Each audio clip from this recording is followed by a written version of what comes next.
बेटे का माँ से हिसाब। सोनू को माँ ने सब्जियां लाने बाजार भेजा था। घर लौटकर उसने किचन में थैला रखा और माँ को आवाज देने लगा। माँ उसके छोटे भाई को कमरे में बैठकर होमवर्क करा रही थी। सोनू 12 साल का था और उसका छोटा भाई बंटी 5 साल का।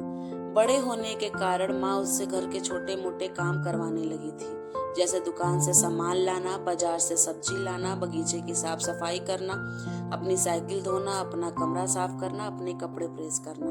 सोनू का काम तो करता, लेकिन उसके मन में हमेशा रहता कि मुझे इतना काम करना पड़ता है और इसके बदले मुझे कुछ भी नहीं मिलता। आज उसने सोच रखा था कि इस बारे में अपनी माँ से बात करेगा, लेकिन उसकी हिम्मत ही नहीं हुई। इसलिए उसने कागज में सब कुछ लिखकर माँ को देने का मन बनाया। कुछ देर बाद वह कागज लेकर कमरे में गया।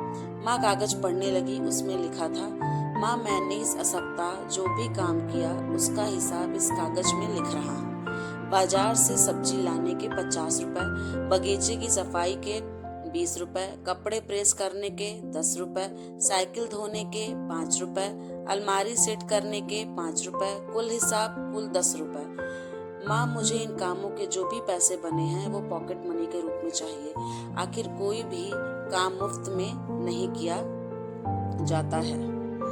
आगे सोनू अपनी माँ से बात करने के लिए रुकता है और थोड़ी देर बाद उसकी माँ बेटे का मैसेज पढ़कर मुस्कुराई, फिर एक कागज पर कुछ लिखने लगी। कुछ देर बाद वो आंगन में गई जहाँ झूले पर सोनू बैठा था। माँ ने कागज पढ़ने लगा, बेटा, तुमने अपना हिसाब दिया, अब मेरी बारी है।